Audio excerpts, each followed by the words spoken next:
Some stories are uncomfortable because they don't offer excuses. I stopped checking his phone 3 months before I found out. Not because I trusted him, because I was tired of hoping I was wrong. My husband Daniel started working late in February. By March, he stopped explaining why. By April, I stopped asking. That's how marriages end, I think. Not with explosions, but with the slow death of questions you're too afraid to answer. We lived in a modest house in Monterey, the kind with cream-colored walls and plants my mother-in-law gave us that I never watered properly. Daniel worked in industrial sales.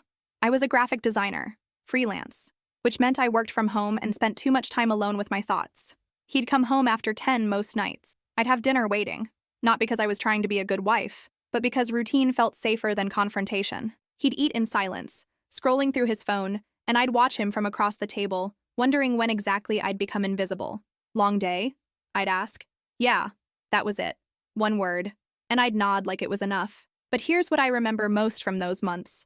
The way he stopped looking at me when he lied. He'd stare at his plate, or the wall, or his phone, anywhere but my eyes, as if eye contact would give him away.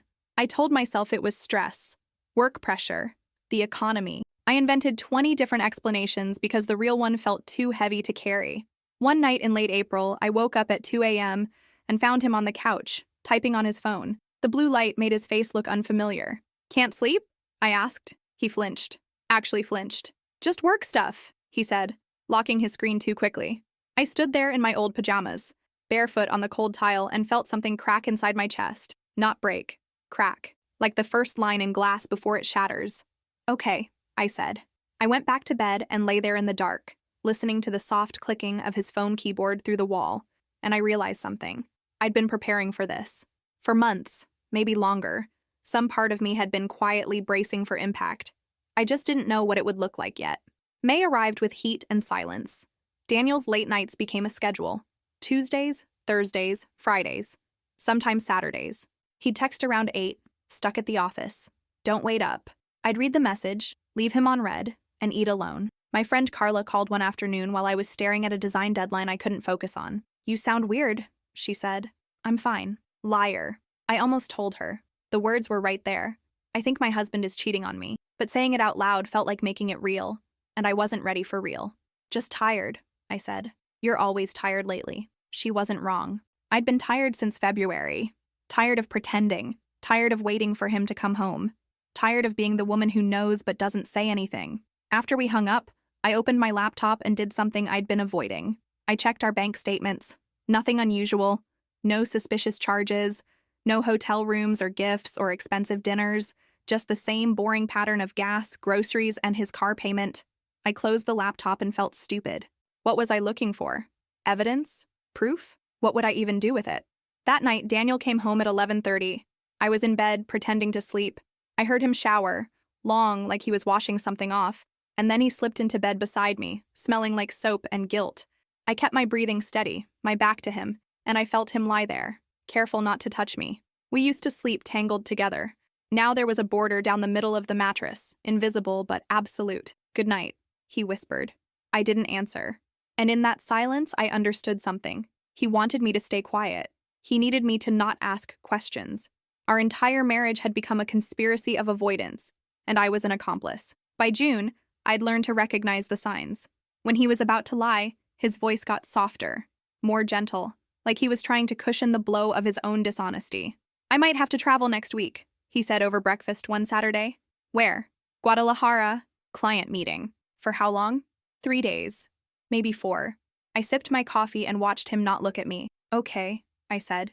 He seemed relieved, like he'd passed a test, but I'd stopped believing him in March. Now I was just documenting the lies, filing them away in some mental cabinet labeled evidence I'll never use.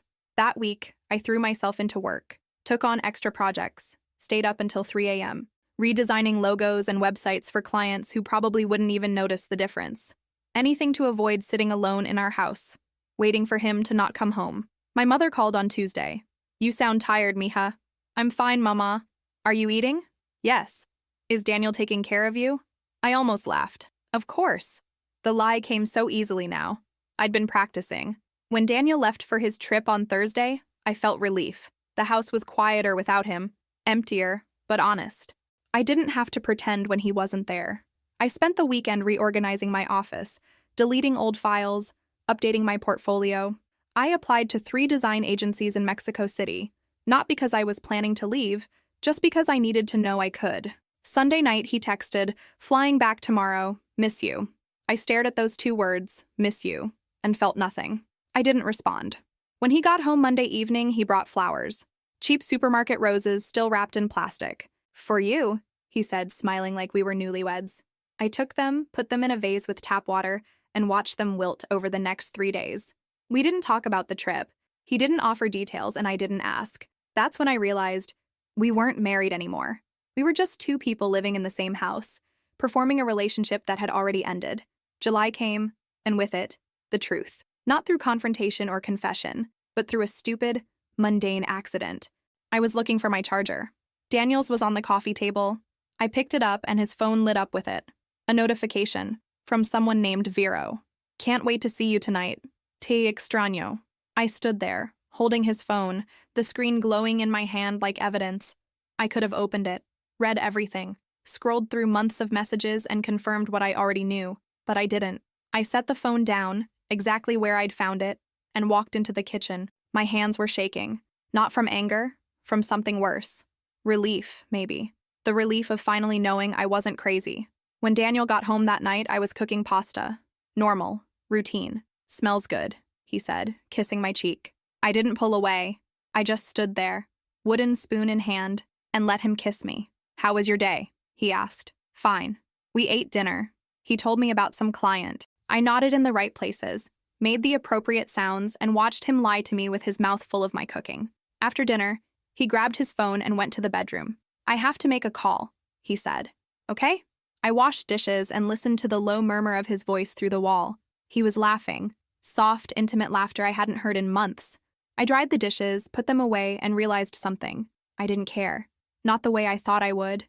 I wasn't devastated or heartbroken. I was just tired. So tired of carrying a marriage by myself while he built something else with someone named Vero.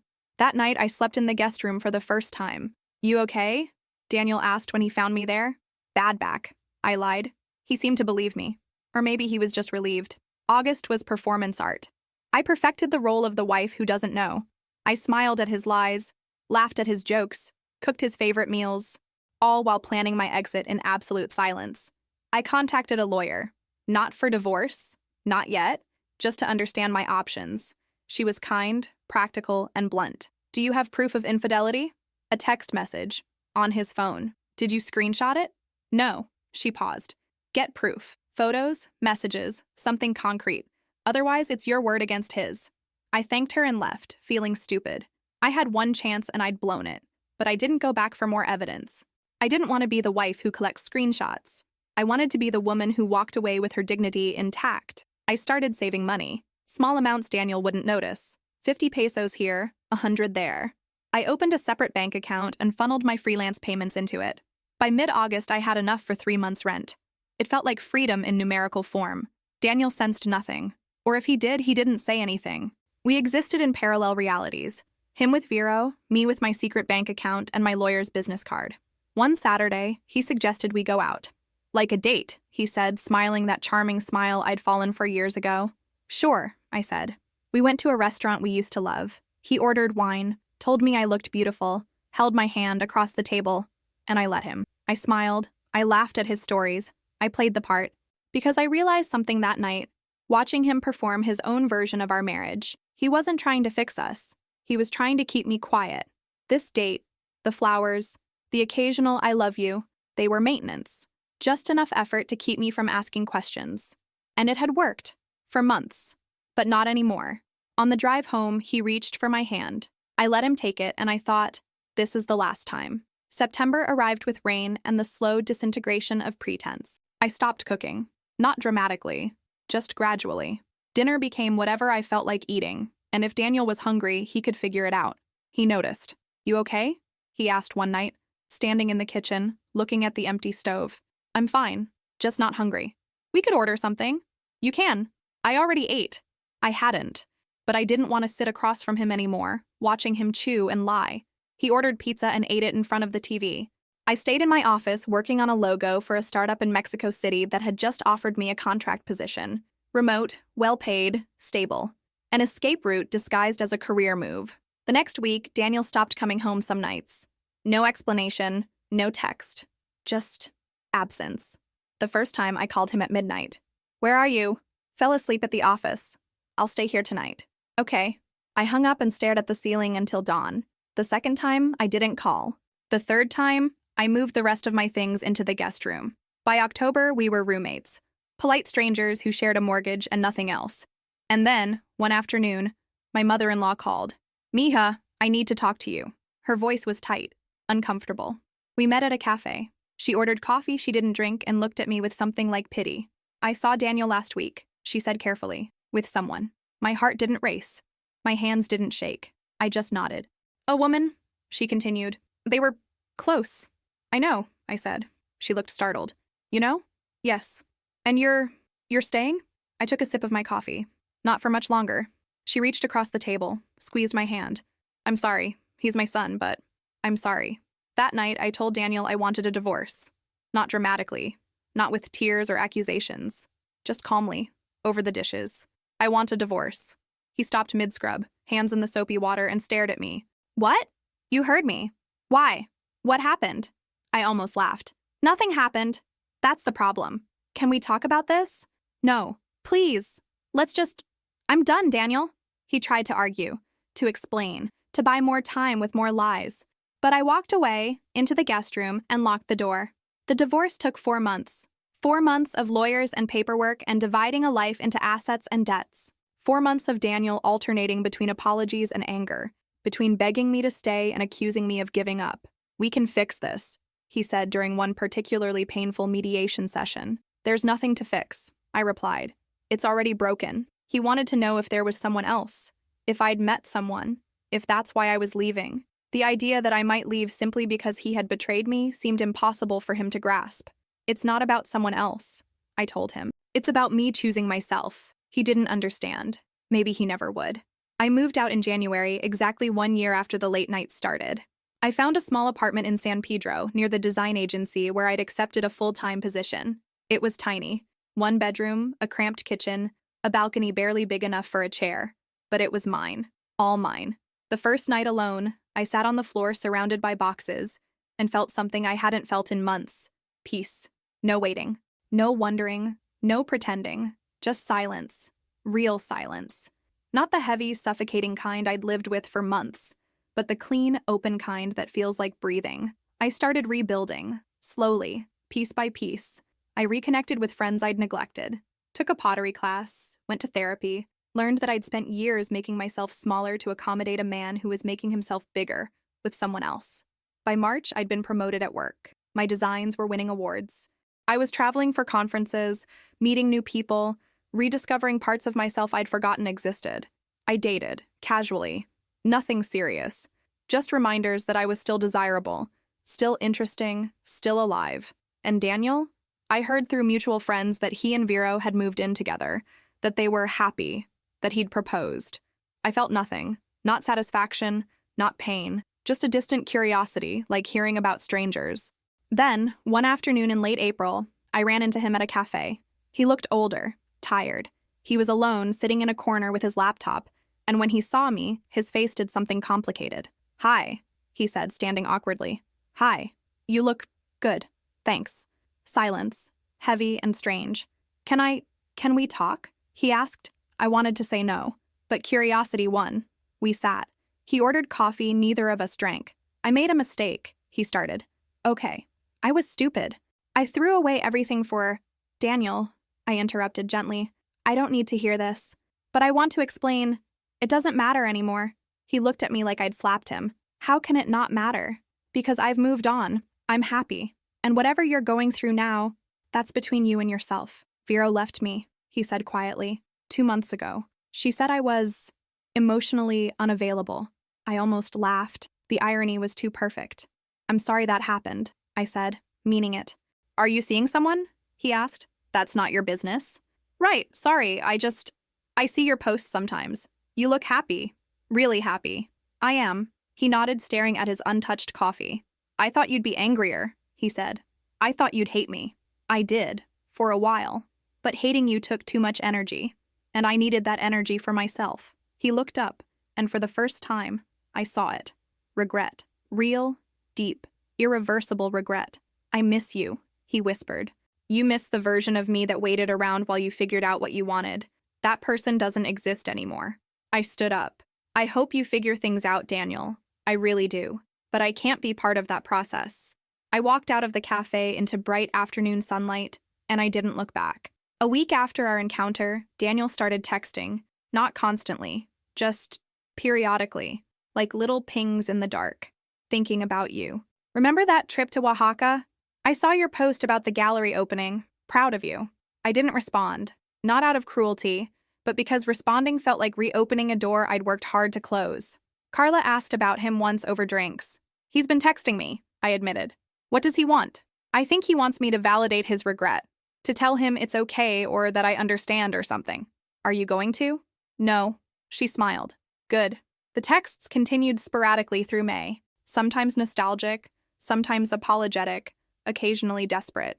I made the biggest mistake of my life. Vero wasn't worth losing you. Can we try again? That last one made me laugh out loud. I finally responded, no, take care of yourself. He didn't text again after that. My mother asked if I regretted the divorce. Never, I said. Not even once. But you loved him. I did. Past tense. And that's okay. Love isn't always enough. She hugged me tight, and I realized she'd been worried I'd crumble, that I'd fall apart without him, but I hadn't. I'd rebuilt myself into something stronger, clearer, more aligned with who I actually was. By summer, I'd been seeing someone new. Nothing serious, but healthy. He was an architect I'd met at a work event. Kind, funny, present. He didn't play games or lie or disappear. He showed up. It felt revolutionary. One evening, while walking through Parque Fundidora with him, I thought about Daniel. Not with longing or anger, just with a quiet kind of closure. He'd been a chapter. An important one, maybe. But just a chapter. And I was writing something new now. September marked 1 year since the divorce was finalized. I celebrated by doing nothing special.